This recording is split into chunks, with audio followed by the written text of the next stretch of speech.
Hi, I'm Emily Campbell and I'm great company. Are you dating anyone? I'm not. I'm very much single, but I'm very much, that open. Olympic Village. Yeah. Absolutely, yeah. Because I would love to know what goes down in the Olympic Village. Yeah. You've got that gold medal round your neck. You're walking around. I mean, yeah, this is the thing, isn't it? Lots of fit people all in the same place, all had a lot of discipline for 4 years of their life as well, All of a sudden the discipline's gone. I reckon people be shagging. I think you're right. There's, lots going on. I mean, obviously COVID was a bit difficult, but this time I think people will be out in the streets, as they say. But yeah, Is that what happens when? Because you're so right. There's a lot of discipline. There's a lot of that bum. You finish your event, and everyone finishes at different times. Yeah. Do people then in the Olympic Village tend to let loose a little bit once they've done their event, they've completed it? Because you gotta mix the light with the shade, right? Yeah, no, absolutely. It was actually quite funny because where we was positioned, Team GB are dead fancy and they get in the village dead quick and pick their spot of where they want their flat to be, and it's all got to be dead perfect for us. And we actually picked the flat where there was a massive field opposite, and that ended up being the party field. So as you started to see, as people started to finish, parties just used, and them poor litter pickers in the morning, bless them, they used to have to pick up the most amount of nonsense. And I used to have a balcony, I used to sit in the morning in the balcony, I used to think, oh no, they're out there again picking up litter. But yeah, they used honestly, the most wild ones, I definitely say, are definitely the swimmers. They're bonkers, they're absolutely bonkers. I was swimming in water fountains and all sorts last time. Yeah, they are bonkers, bless them. But yeah, everyone gets a bit. And do you know what? Up. Damn right. Yeah. 100%. Are you kidding me? You have to party. You have to party. You have to have fun. The world's greatest athletes have been disciplined for 4 years for this moment. And, some event, it lasts seconds, it lasts minutes. Literally. You're waiting for that one moment. Deserve to go and have fun. You deserve to go and do whatever you want to do, and deserve to go and sleep with whoever you want. If I was in the Olympic Village, I would create chaos. Yeah, if I'm back in I feel like you would, Jamie. I feel like you would, but yeah, no, you definitely get your pick, and there's obviously every country from all over the world. Anyone you got your eye on? I haven't in particular, but I always do enjoy when you scout out in the food hall. You see, so people walk in, you start to have a look at everyone in the food hall. You're like, but you get some very good-looking basketball players from across the world. So, and they're always very, very tall as well. Because you always get tall basketball players, but Olympic basketball players are even taller. You're talking 6'8", 6'9". Do you know what I mean? Those kind of talls. Okay, we know your type. Which, we got yes, it. you know what I mean. Obviously, got to be strong as well, but I love that. But no, it's nice, and you know what? People make beautiful friendships in there as well. Do you know what I mean? You'll meet people from all over the world that then you'll have friends with, and then it's great to have holiday destinations after, because you've got a friend who lives in Barbados, for example. Or I'll just pop over to Barbados and go and see him for a bit. Do you know what I mean? So yeah, it's a beautiful thing. But the Olympic Village after will be chaos, I can imagine. When you get that gold, and I honestly, I can't, I was excited anyway, but having this conversation with you, I feel like I'm honestly part of the team, and I'm not even there or have done anything towards it, but I can't. I honestly going to be so psyched watching you. It's going to be insane. Well, this is it. This is what we also wanted to ask you as well, right? You need to come to Paris. You need to come. You need to come to Paris. You need to be there and support us, and then you can be there at the party after, just to celebrate with us all. I think it's perfect. We could get you tickets. Are you serious? Tickets, can't we, Laura? I would love to take some in the team. You would be vibes in Paris. Are you kidding me? You would be vibes. Okay. You got to come. I will absolutely do my best to get there, because I want to be there 100%. Yes. When you win. Yeah. What celebration are we doing? Oh. Is there something? We've got to have some form of dance move or something, can't we, or whatever. You see, we always do this. We always say, "Oh, I'm gonna do this, or I'm gonna twerk, or I'm gonna do this," and then you get so emotional, you forget, and then you come off stage, you're like, "Oh, I was meant to do that dance move." I just think there's something. I don't know what it is yet. Do something. We got to shout something. We'll do some cool TikToks after anyway, can't we? We got to shout something. I don't know what it is. That's it. So my crazy family will be there anyway, so they'll probably start something. They'll probably start something, some riot or something. So yeah. the one thing that I want to talk about as well is, and you sort of you spoke about this and sort of phrased it so about body positivity, and I think you said in an interview, you were like, I don't know why I'm being asked a question or something, because you wouldn't ask a man that same question about my body. And body positivity doesn't mean looking a particular way, does it?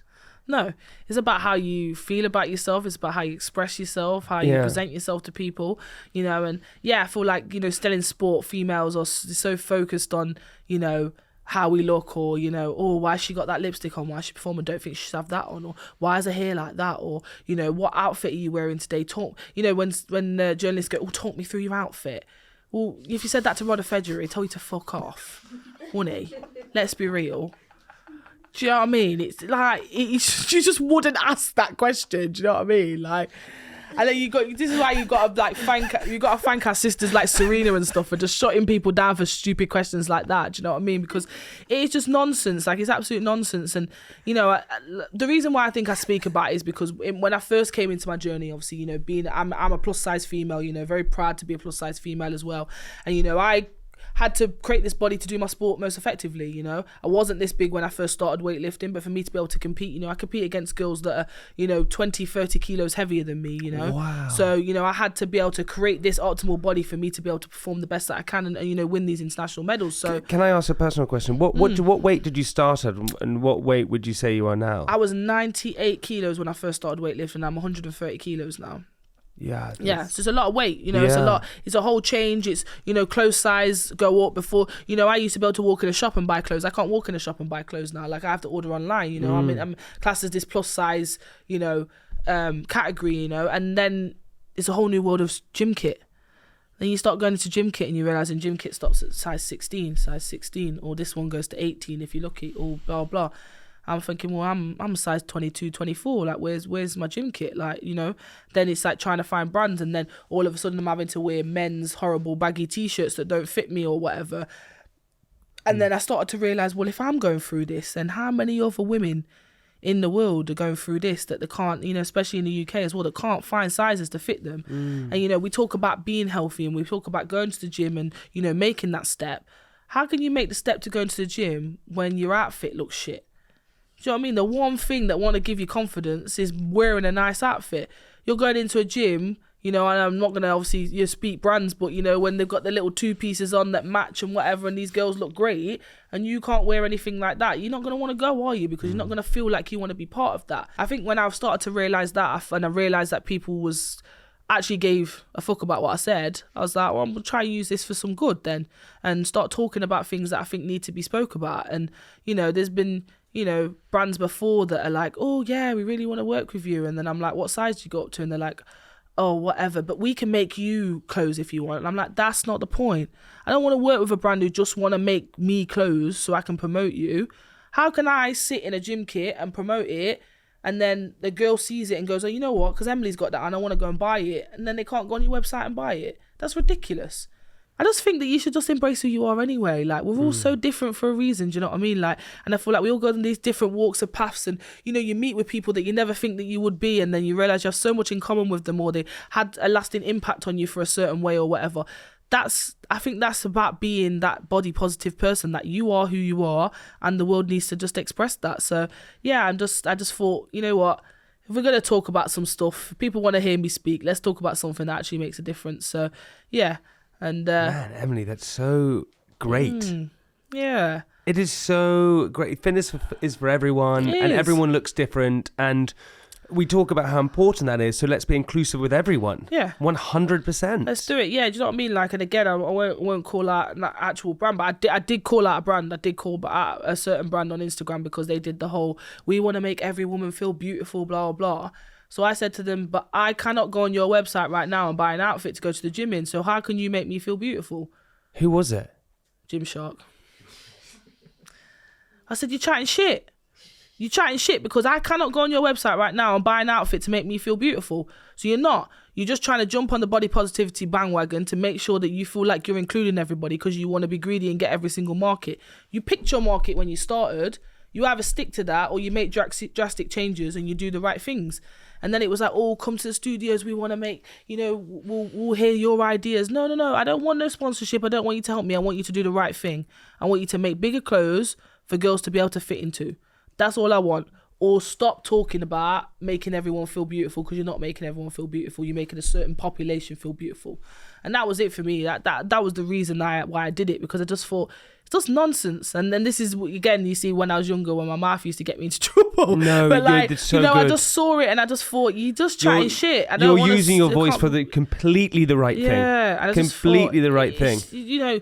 It's all right. It's all right saying certain things, but just put your money where your mouth is. Do you know what I mean? Like, and it's not like they can't. It's not like they can't. They're one of the biggest bloody brands on the planet, and you have to respect the man. I forgot his name. The guy who obviously built the company, Ben Francis. He built it from the ground, and obviously man's done an incredible job. Do you know what I mean? But obviously someone really in that marketing team got that really wrong, because they should have been thinking about stuff before they posted it. Because I love that.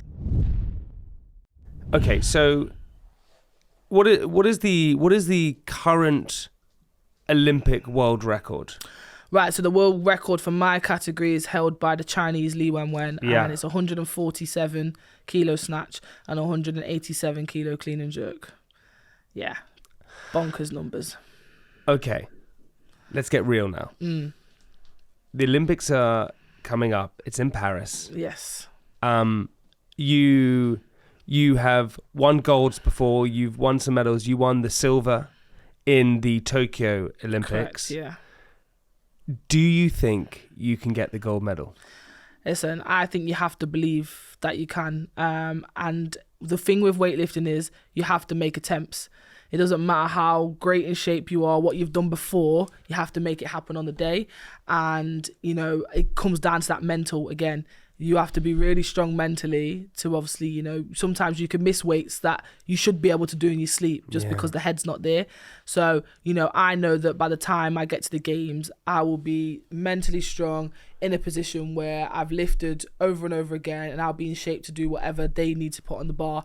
And we always said that, if it comes down to it and there's that last clean and jerk like Tokyo and we need a massive one, it goes on the bar and I give it a bash and we get underneath it. So, Come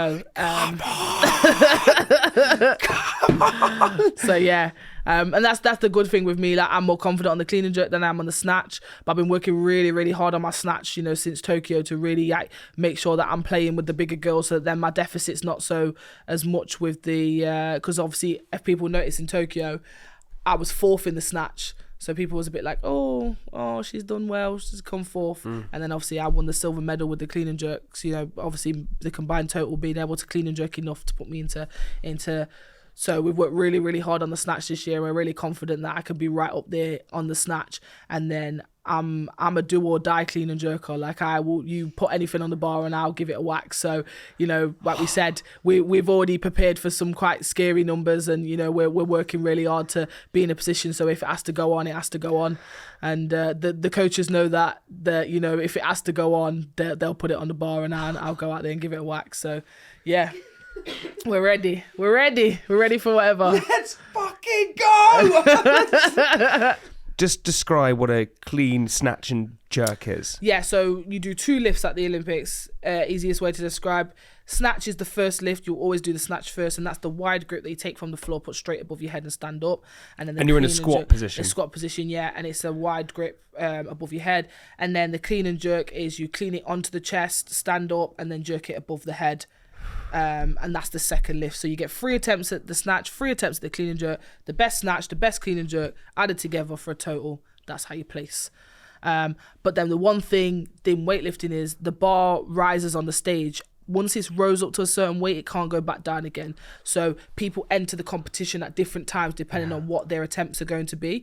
So somebody in the competition could have finished all of their attempts before you enter the competition. So that's where the tactics come in, and that's where the coaches have to make sure that they warm you up on time and that things kind of go like that. Yeah. Just explain that more to me. So it's tactical. It's not just strength and ability and all that. There's a tactical aspect to the weightlifting as well. Yeah, so actually really on competition day, it's quite easy for us as athletes. Well, I know for me it is because of my team. My team pretty much do everything. So it's my team's job to change the attempts on the board. So you have like a card, a sheet that essentially, like, when I go to weigh in, I'll say that I would like to open on 120 kilos and 150 kilos, but then that can be changed twice in the back room. So if things change, things go pear-shaped and it's not quite good, the coaches can bring it down to whatever weight they want. Or if things are going well, we can put it up to a higher weight, and you get 2 opportunities to be able to do that. But it has to be done before that bar on that stage reaches the weight that you would like to start at. Because then it can't go back down. Because it can't go back down. It has to stay at that. Yeah. So say the bar So have on people the made stage, mistakes where they haven't realised? yeah, and then they've had to go out for something heavier than they wasn't prepared for, or or they've ended up missing an attempt. And so your coaching staff have to be like really on it.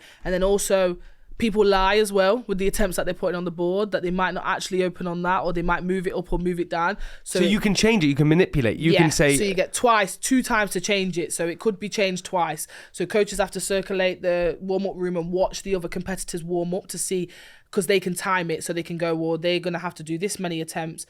They might not open on that weight, they might open on something heavier, or they might be going out earlier, so that then they can time. So literally you have to go up to a board and count how many lifts to go. So it is so competitive. Like the coaches have to be like, they have to have their Weetabix in the morning and strong coffee, like, to be on it, because oh my God, this is insane. It's very intense. Okay, I have so many questions, and forgive me if I'm being naive here. So just so I understand, so how many attempts do you get to lift? So you get 3 for the snatch and 3 for the clean and jerks. So 3 attempts. So if you don't make it on the 3rd attempt, that's done. Yeah. But if you do make it, you can move up weight, and then you have another 3 attempts. No. Just 3 attempts. That's it total. Yeah, total.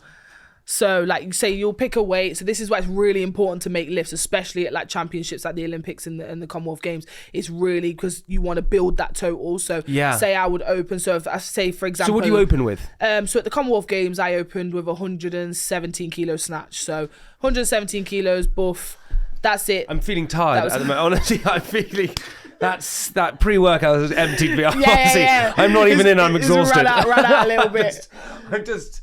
And then after that, my second attempt went to 122 kilos, or 21. I can't remember, one of the two. So then, because I hit that, then the coaches then put me up to 124 kilos. So say, for example, 124 kilos. You're lifting at chest and your squat, and then you're and then you're putting that above. No, that's the one that just goes straight above your head. Above your head. So that's just straight from the floor, straight above your head into a squat position and stand up. You are lifting 124 kilos above your head. Yeah.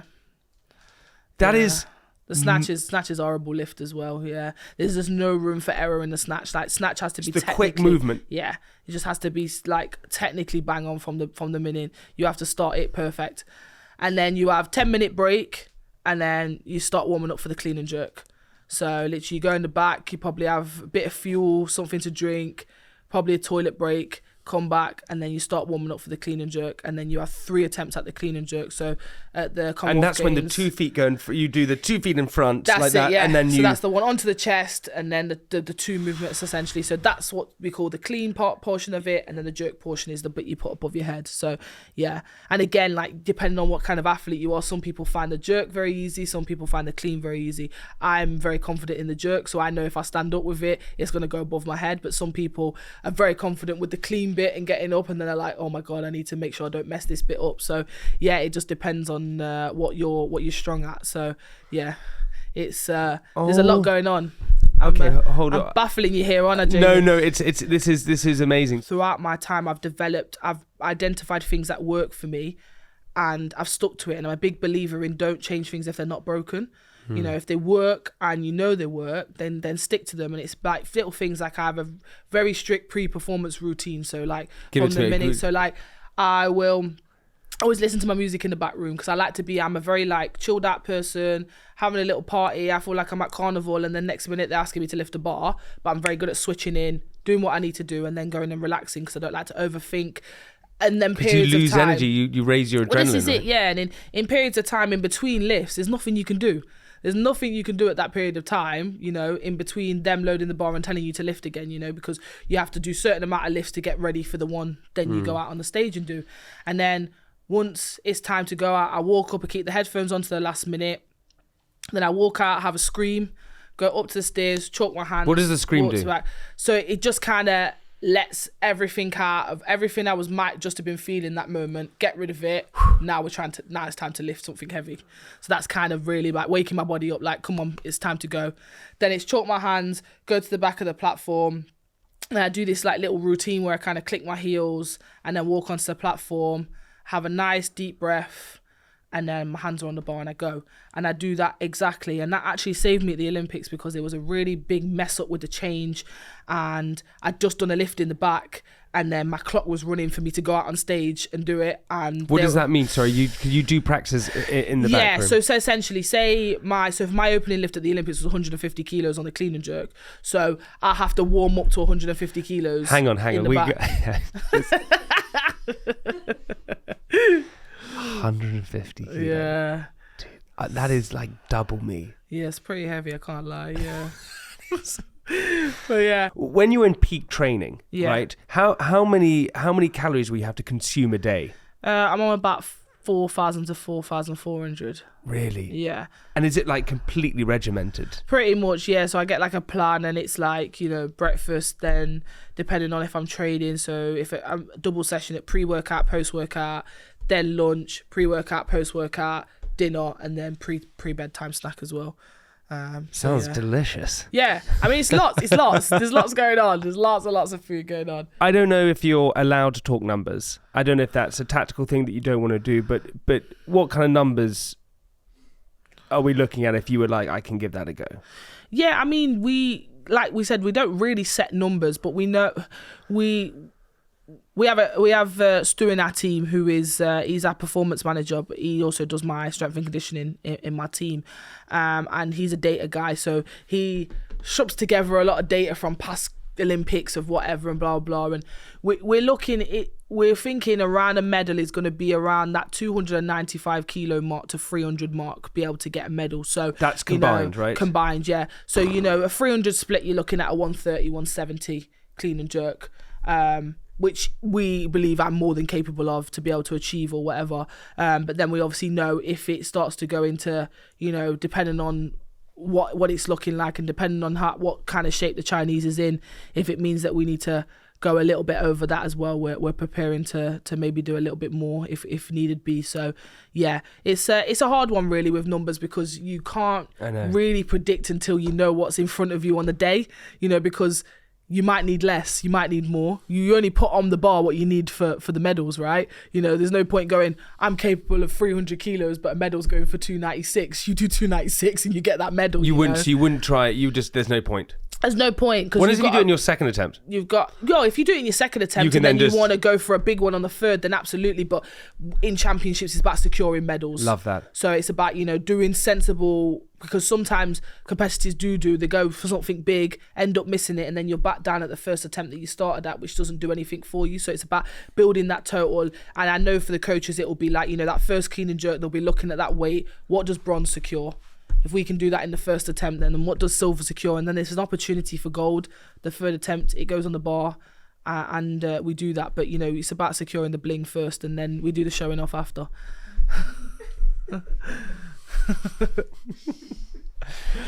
Let's put it into context quickly. Like 300 kilograms. What do we know what weight? How heavy is that? What does it look like? How many is that like a lorry? What is that? It's nearly half a ton. Yeah, I don't actually know. I always get asked this comparisons actually. Yeah, but. It's heavy. We know when a baby elephant's born, it's around 120 kilos. So.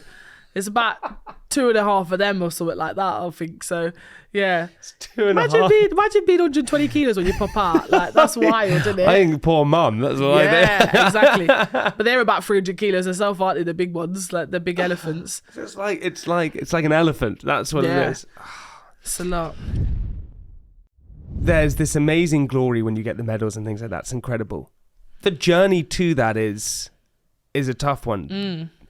What most people don't realise is the amount of funding that needs to go in to become a professional athlete, especially in the Olympics. And I heard that your funding was taken away. There was no funding in the weightlifting category for women. Was that right? Yeah, correct. So what happened was there was you have like what they call funded programs in the UK. So if a sport does a certain amount, they'll set like a world class program up.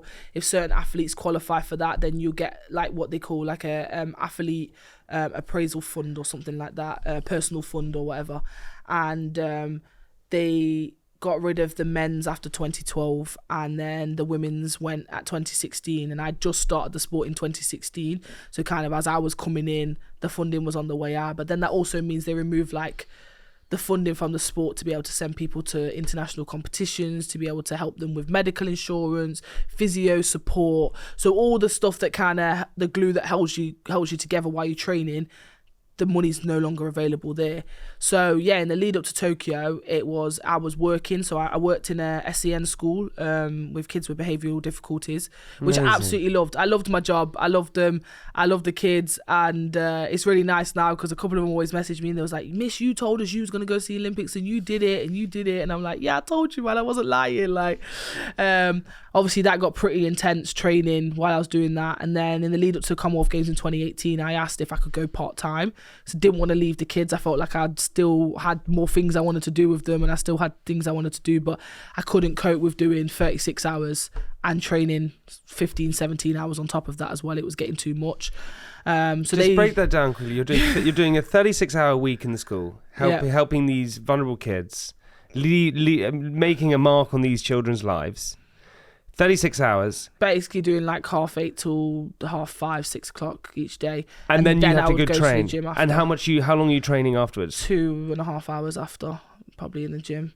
Because I didn't have the luxuries then of obviously, now I'm in a position where because it's my job, I can split sessions. I do double sessions. I'll train in the morning, eat, go sleep, and then go back to the gym and train again in the afternoon. But, when I was working full time, I didn't have the pleasure of that. So I had to do all of what I needed to do. And you're paying for all of that? Yeah, I was paying for it all. I was, again, it goes back to good old mum and dad, bless them. But I lived at home and, they helped me and cooked me. But, I had to pay for my fuel, supplements, gym kit, the whole lot. Do you know what I mean? You got to fund it all. And then when it was and also time, have the mentality to push yourself. Yeah 100%. And sometimes it wasn't physically being tired. Like when you've been at a place where you're telling a kid to constantly stop swearing, put that down, don't hit that person, don't do this 100 times, and then you mentally got to throw yourself under heavy weights. It was getting to a point where I was like, whoa, this is crazy. You know what I mean? I absolutely loved that job. But then when they said, okay, it's time, we think you could qualify for the Olympics, we really want you to give it a good shot. And I was like, well, you don't give me no money to do this, so what do you want from me? Like, do you know what I mean? Is it expensive to try and get into Team GB into the Olympics? I mean, I think it depends on what sport you're doing or what goes on or whatever. It's just, being able to, dedicate the time that you need. If weightlifting takes quite a lot of time, like in terms to be able to get all your exercises done in the gym, to warm up, etc. Do you know what I mean? Supplements are expensive. Yeah. And supplements are expensive, and it's also as well the time you need off to go to international competitions, to go on training camps. If you're working a normal job, you only have so much annual leave that you can obviously take from a job. So the only way you can get into the Olympics or trial phase, you have to go and do these competitions abroad. Yes, so that's the way that you qualify. You're paying for your flights, accommodation, your travel. So then this is then what happened. So I was chilling in the fact that I was doing all right, paying for what came around the weightlifting. So paying for the gym kit, the supplements, whatever. I was doing all right in that department, and then we got sat down just before the Olympics and said, well, because UK Sport have pulled our funding, we don't have enough to send you to these qualification comps. And the way that every sport qualifies differently, but the way that we qualified was a world system, and you had to do 6 competitions across the world, and they was like, we think it's going to be a ballpark figure of about 10 grand. And I was sat there going, I know I can't go home to my parents and say, have you got 10 grand spare to help me out? You know what I mean? That's just not a reality. How am I going to do it? But then at the same time, I was like, well, if you don't try, then do you know what I mean? And that was it. We went home. My mum, my dad was writing letters to companies, local companies, blah, blah, blah, asking for bits and bobs. Had loads of people, help me along the way. One I do want to shout is Mick Robinson, and he'll hate me for doing this, but, he was actually our team manager from athletics, and he always says, oh, you made it in the wrong sport, but I'll let you off. But, he's helped me, massively amount with his company, helped me out. Just support, funds, all the lot, like, and he never ever once shouting out for it. Like, you know, when I had fundraisers, he's got a signs and promotions company, he used to print me out leaflets and, you know, did me all sorts. And, you know, obviously he helped me so much along the way, and he'd be so upset that I've said it because he hates the, you know, being made a fuss of, but I feel like he's one of them special people that, you know, does need made a fuss of because of all he's done. But yeah, we did that. 10 grand is, you had to raise £10,000. So the first qualification comp was the World Championships in Turkmenistan. So yeah, imagine as well, like, people don't even know how much it takes to get to Turkmenistan because it's not a country that you just visit. Don't even know where that is. Right, exactly. So, you know, it's in Asia. It's on the border in Asia. So we went there for our first qualification. So I think that was about £2,500. And then there was another competition I paid for. And then luckily there was an aspiration fund that was released. So that kind of reset us back. So the aspiration fund was to pay for us to go to the rest of the qualification competition. So then I just had to fund, again, physio, massage, etc., all that kind of stuff and whatever. I was really lucky, really. I just kind of went out there and did it myself. I built my own team. Like, I just started working with people. I was like, right, you work, like, this works for me. Can we sort some kind of deal out? Can we make this work? You know, I'm going to try and qualify for the Olympics, blah, blah. Got a good physio support on, got a good massage person started working with, just started getting this consistent team around me, got a nutritionist and whatever. And they're just all people that I found myself. We got a good bond, we worked.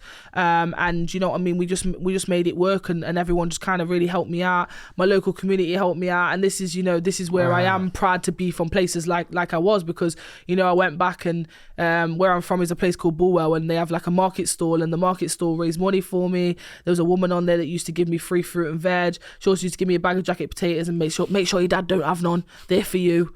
And the cobblers, he used to fix my boots when they were broken and things like that. Do you know what I mean? And, you know, if it weren't for them coming together as a community to support me, then again, I don't think I would have made it to Tokyo, and I wouldn't have been in the position that I had. When you have so many people who are helping you and backing you, is that more of a weight of responsibility? Yeah, absolutely, because you want to show these people that, you know, you appreciate what they're doing, and sometimes it's hard to, I think, show people that you appreciate without having results. Do you know what I mean? Like, if you've got results and you do well, then people go, oh, it was worth investing in. Oh, do you know what I mean? You know, she's done a good job. You know, then obviously you have these unfortunate times where, you know, I'll tell you now, there's no athlete on this planet that doesn't train to try and be their best, but sometimes you don't get rewarded for all that hard work.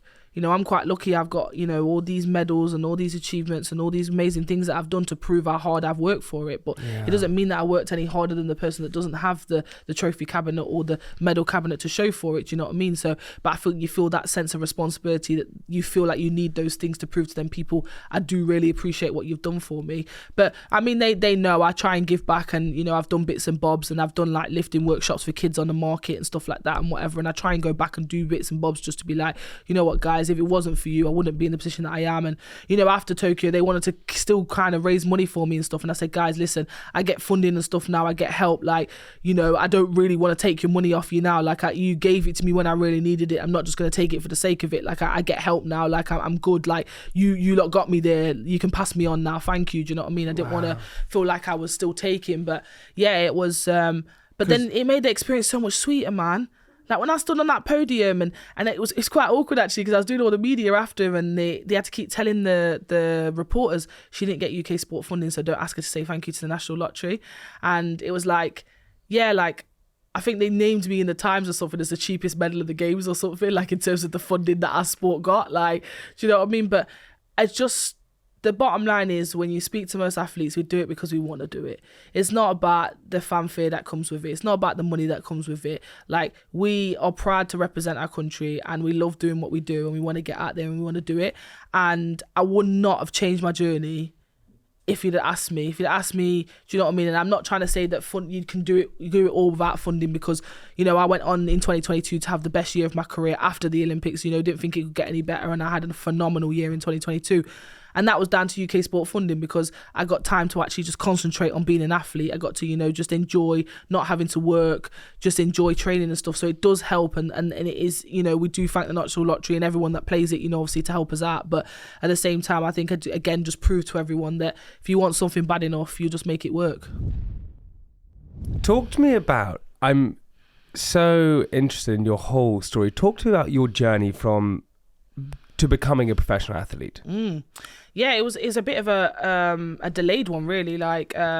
So yeah, as a kid, I was always into sport, like just love sport. But I also had another love. I was always into performing arts as well. So I loved dancing, singing, acting, doing shows. I went to a school with performing arts status, so I was always in their school shows, did the dance academies, did everything, like, you know, singing lessons, the whole lot. So I was always torn between the two. I was always really good at sport, but then at performing.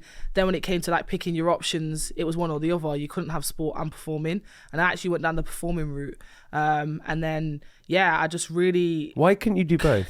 Because of, like, you know, like when they give you that stupid pyramid thing and it's like you can pick one from this and one from this and one from that, and performing and sports in our school was on the opposite sides. It was either you pick one or the other.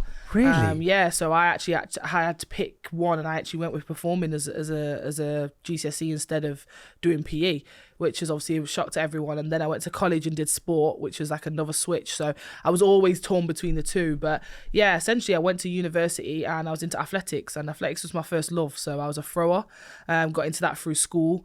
And honestly, I'm real honest, I went to an all-girls school, so I just wanted to go to the athletics competition at the on the afternoon to see boys, because it's the only time that we got out to see boys. So it was like, yeah, get out for the afternoon. You know, we actually get to see girls for all day. We actually get to see some boys, scope out talent. And then, yeah, ended up being really good at athletics, and then kind of stuck with that, joined Notts AC, which was my local club at the time. Yeah. Yeah, and just really enjoyed it down there. Like, started doing competitions for them. Then when I went to university, I went to Leeds Beckett. It was Met when I started, and then I was at Leeds Uni. Was you? Yeah. Leeds is a city, isn't it? Oh, I mean, that's God. a conversation for a different day. But No, we could have that as well. Oh my But word. Leeds was just obviously immense, wasn't it? And Great for sport. Great. And you know, where I went, I was in Headingley, and they had the athletics track on site and everything, and that's what, like, you know, really attracted me to go. And yeah, just started pushing the athletics to a new level. I was just one of them people. I always had to push the boundaries. I always wanted to be really good. Always wanted to be the best.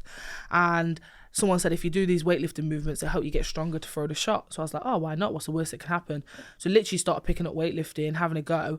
And I just, like, one day I would go in and it'd be going really well. And then the next day, I look like I'd never done it in my life, and it used to piss me off. I just want to go in every single day and be like, I'm going to master this, I'm going to be better at this, I'm going to be better at this. And then before I knew it, I was just like in the whole of weightlifting. And one of the coaches was like, you should do a comp, like, just do it. If you hate it, you never have to do it again, but just try it. I think you're going to be really good. And did my first weightlifting comp and qualified for a national competition. And then, yeah, before I knew it, I was just in the black hole, and then that's it. I was like weightlifting and just loved it, absolutely loved it. 18 months later, qualified for a Commonwealth Games. And still at this point, if I'm honest, I was still just kind of... How old are you at this point? I started when I was 21. So I went to my first Commonwealth Games at 23 just. It just so my naivety, right? I can ask so many questions. Is that in terms of a professional athlete? Is that quite a late start? Yeah, absolutely. Yeah, normally with most sports, people do them from quite a young age and then transition through. So they'll do like the junior period, which is probably from around like, you know, 16 to, you know, like 19, 20, and then, you know, go into the senior ranks or whatever. So I was already like, I think I was top end of the like under 23 category going into seniors when I started the sport. Yeah, and it was just like a really bizarre, because I remember when they kept saying to me, oh, you're going to be really good at it, blah, blah, blah. And I was like, who starts a sport at this age and manages to get to a good level? It's just not really that heard of. But, you know, I managed to be able to do it. So, yeah, it was just more of a...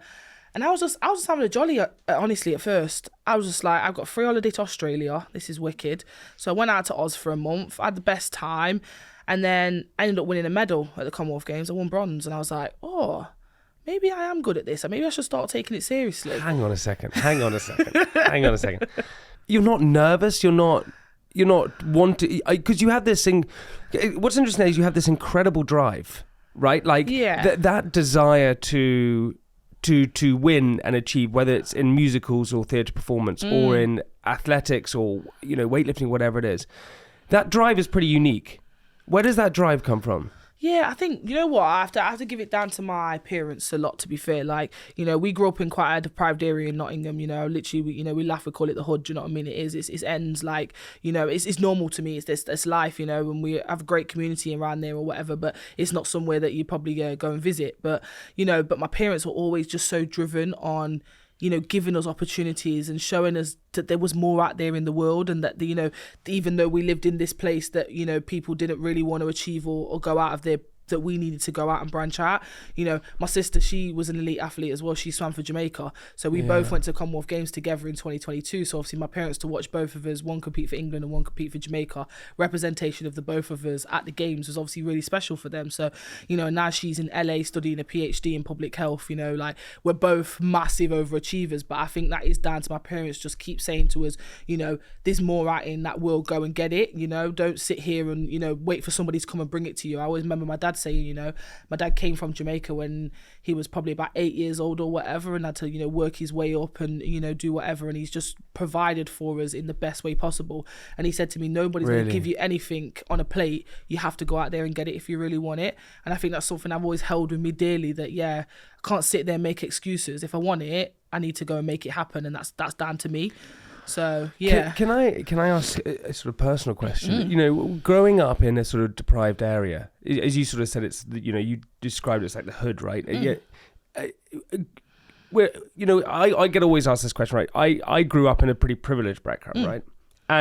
But I didn't realize that I was privileged until much older, because I was a kid. I had no idea. When did you realize that you were probably less privileged than other people? I think it's when I went to university. Really? And then, you know, you start talking to, you know, other people, and, you know, you talk about things that happen back home that you think are pretty normal, and everyone else is looking at you like, that's not normal. Do you know what I mean? Like what things were happening? Just think, like, I was so used to seeing like lots of drugs in the ends, and like, you know, like lots of violence and, you know, things like that. And obviously, you know, it's wrong, but then you just assume that it happens everywhere. Do you know what I mean? Like, you just think it's like a thing. And, you know, a lot of the boys that you grow up with, you see them come in and out of prison quite a lot. And, you know, prison's quite a normal conversation to have, like, where we're from. Do you know what I mean? Whereas, you know, back, you know, when you talk to other people and you're like, well, no, I don't know anybody who's gone to prison. Whereas I could probably count 5 people I know that's gone to prison. Do you know what I mean? So I think it was when I went to university and started having conversations with other people, I started to realise, oh, maybe I'm from somewhere a little bit different to everybody else. And then I have conversations with certain people that I met from like certain places in London. I had a lot of friends from like Peckham and Brixton and them kind of places, and then they had similar stories to me. And then I started to realise the pattern of like, oh, I'm kind of from them places in Nottingham, of where you would match up to those places in London that, you know, would say were more deprived or, you know, more crime ridden or whatever. So, but it's like, you know, and in my head as well, like, yes, some people have done some bad things, but I didn't necessarily see them as bad people, because I saw the situations that some people were in. Break that down for me, because this is super interesting. Yeah, it's a hard one, really, because it's like, you know, you see people do bad things and you think, oh, you know, that's wrong and they shouldn't do that, and, you know, destroying people's like communities and stuff and whatever. But then you see the opportunities that we get in like our area. There's not really opportunities. There's not role models for people to look up to. Really? Like, there's not like that drive and determination. Like, I generally think that all of my drive and determination and will to get out was my parents, and then seeing that and thinking, I don't want to be a part of that. And if you don't have that mindset to think I don't want to be a part of that, then your mindset is, that is my only way. Yeah. And I think a lot of the time, a lot of the boys in the ends and stuff and whatever, like when I went to uni, they kept saying to me, oh, you got out of the jungle, you did it. And in my head, I'm going, what do they mean I got out of the jungle? Like, I just did my GCSEs, I just did my, you know, A-levels and that, and I got placed at uni. Like, in my head, it was very simple, but to them, it didn't seem such a simple path. And I think that's when I started to sympathise that, like, they didn't have the same upbringing, and they didn't have the same views, and they didn't have the same, like, paths given that what maybe I had, even though living in the same area.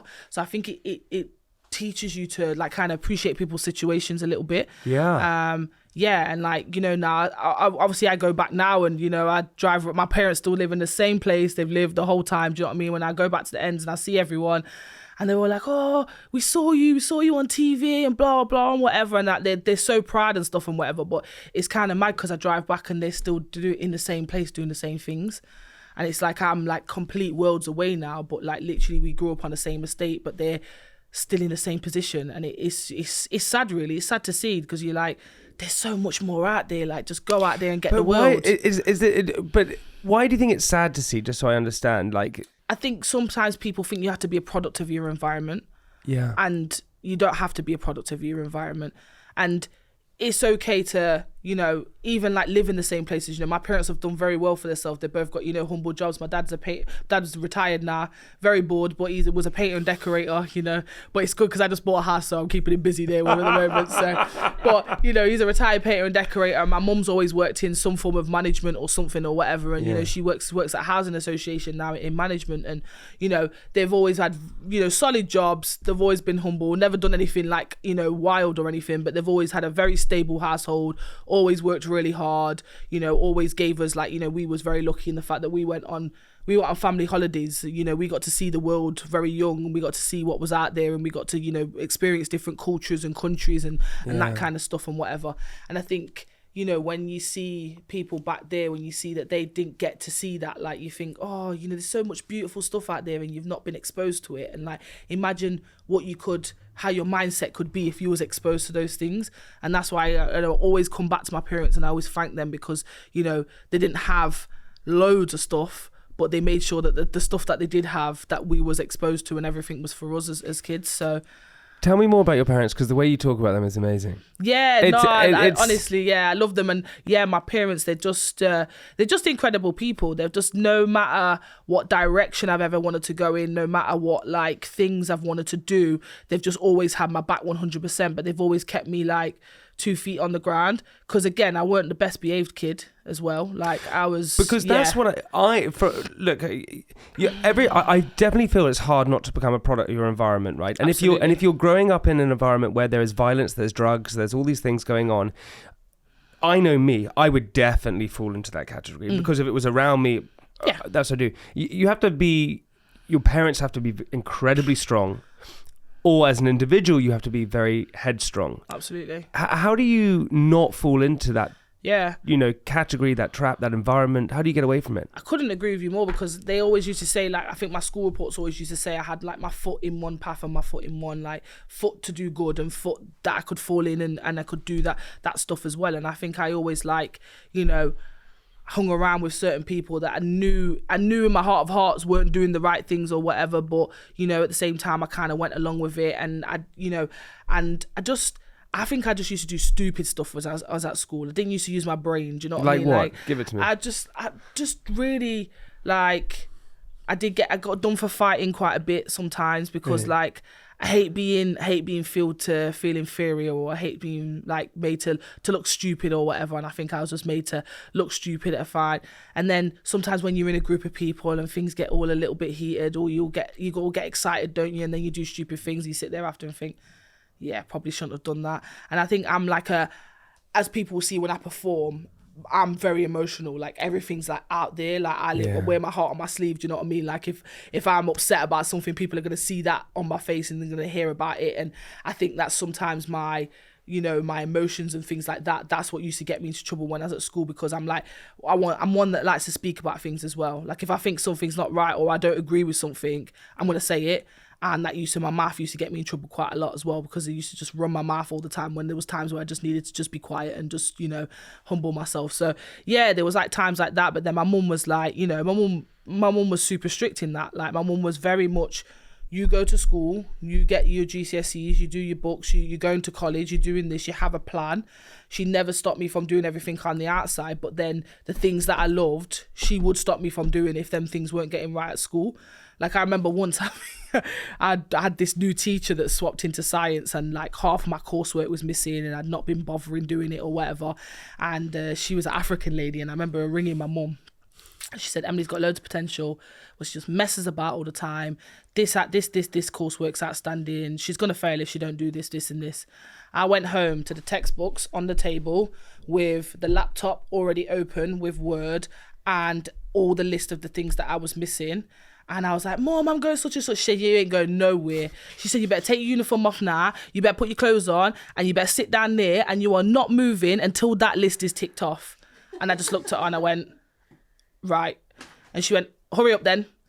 And literally, I stayed in that whole night. I remember it was MSN back then, innit? You had to MSN everyone. No, I'm in the dungeon. I can't come out. That's it. I'm not coming out tonight. And that was it. And I sat there, mate, for the week. And I had to finish that coursework until I was allowed to go back out. That was no athletics for me. No whatever football I had that week. No going out with my friends on the weekend. It was finish that coursework. So, my mum was very like strict in that way that, when I did let myself slip, it was straight back in again. If I come in late off nights out, if I've been partying or whatever, and I said I'd be back at a certain time and I was back late, my dad would be sat there, cool as calm. And we always laugh because my dad watches the TV, but he has his reggae music on at the same time. And when he watches the TV and so he has the TV That's so on. many senses. Yeah, it's a lot going on. Yeah, it's really weird. Like, we were talking about it as well. Someone was like, that's not normal. I was like, my dad has done that his whole life. So he'll watch maybe the football or something on the TV, and then he's got his reggae music on super loud or whatever. And you come in and the only way in was to come past dad to get back in the house again. So you could try and sneak in if you're not, and he would just wait there nice and cool and comfortable, and he's like, where you been? And you could not lie to him. It's like, and he's like, we're not even talking about it tonight. Go upstairs, go to sleep. I'll talk to you tomorrow. And then your punishment was laid out for you ready in the morning. Like, he what was would not the playing, punishment like, be? Oh, I was that kid that, like, sometimes when your mum goes, you're grounded, and then you go in and you go, Mum, but I'm gonna go out with such and such and whatever. No, I was grounded. I used to watch people play from the window on the street. I was grounded for the week. Like, that was it. I was not going out. I was done. Would you say they're the only ones you're scared of? Oh, absolutely. Yeah. Even now, do you know what I mean? They come round and my mum gives me like stern words. I'm like, okay, yeah, I should probably listen. What is the message that you get when you know your parents are pissed off? What is there an opening? It's when you get full named, isn't it? When you get full named, it's like Emily Jade Campbell. I'm like, damn, I messed up. Like, when the full name comes out, you've done something rotten. Like, you better start thinking of some excuses. You start racking your brain. You do start thinking, they know that? What have I done this time? Do you know what I mean? Yeah, honestly. When I laugh about it, like I always say to people, I thought my mum was trying to ruin my life when I was younger. I could have become a real product of my environment, but they didn't, because they just kept me on that straight and narrow, and it must have been exhausting for them. But now I could not say thank you enough to them for what they've done. Okay, you ready for 8 questions? Let's do it. What's a saying or phrase that always makes you smile or cheers you up? You can only be yourself, so just embrace what you have. Love that. Best compliment anyone's ever given you? This is quite funny. Well, actually, I'd compete in the Bundesliga in Germany. So, they have it for football. They have the same for weightlifting. I compete in a little village called Oberheim, and they have mad crazy fans, and they follow us all around Germany. And one of the guys came up to me, he said, Campbell, he said, you are too tall to be a weightlifter, but you're very good at it. And I was like, I'll take that. I love that. What scares you most about yourself? My nonchalant attitude about something. So I'm very like, it'll be okay, I'll be all right, blah blah, don't worry, we'll work it out, it'll be fine. And sometimes I need to just be a bit like, no, actually sometimes it's not all right and it's okay, let's work it out. I think my want to be positive all the time sometimes I think scares me. I think I need to be a little bit level-headed sometimes. And maybe a bit more vulnerable, right? When you allow yourself to just be like, it's not okay. Yeah. When was the last time you cried and why? Last time I cried was at the World Championships in 2023 when I saw my best total go up to become world champion, because obviously I've ticked off quite a lot I've got world championship medals and stuff, but obviously, it would be amazing to be, Olympic champion, world champion, and I felt like I'd missed my opportunity at that point, but I was injured, hopeless, nothing I could do. So sometimes it's just a little bit frustrating, and I had a little cry. But we always wipe our tears and get back up again. Be vulnerable. Absolutely. That's it. I'm trying, Jamie. I'm trying. What's something you can't let go of? I'm going to say music. Say whatever you want. Music. I'm going to say music, yeah. Because it is just a massive part of my life everywhere. Like, that's the first thing I switch on in the morning. It's the last thing I have when I go into bed at night. It's what makes me happy. Like, I love to have a sing, and I just think music, I just couldn't imagine a life without it. This is always a tricky one, but what is something you'd be embarrassed for people to know you like or want? I was a very big Love Island fan at one point. which, you know, at first when I started telling people, everyone was like, what? Oh my God, you watch? I was like, yeah, I love it, man. I'm proud of it. And everyone's going, oh my God, I didn't think you would watch Love Island. Like, it's fell off past couple of series, but I was diehard fan, like from like series 1, like right up until, do you know what I mean? Like probably last year I used to just love it. Did you ever watch Made in Chelsea? I have watched Made in Chelsea a couple of times, to be fair. There you go. I will give you that, yeah. But more like when you was in it back in the day, like not the recent ones. But I think I'm embarrassed about that. What turns you off? Men that wear gloves in the gym.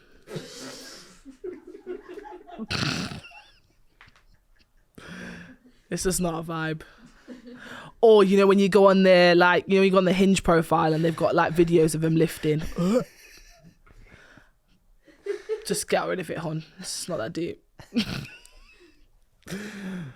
What turns you on? Good smell and a nice beard. Let that one simmer. What do you like most about yourself? I think that I seem to have quite a positive effect on people that I meet. So I feel like people receive me quite well. I feel like people enjoy my company. I can 100% echo and agree with that, without a doubt. Last one. What's your favourite swear word? I'm simple, like fuck person. Yeah, just fucking. It gives you more emphasis on stuff, doesn't it? Do you know what I mean? Like, you don't need to shout it loud or say it different, but if you just put a fucking on it, it just hits home a bit better. I think my favourite quote, maybe of these whole interviews, is, would you ever ask Roger Federer what he was wearing? Who would give a fuck?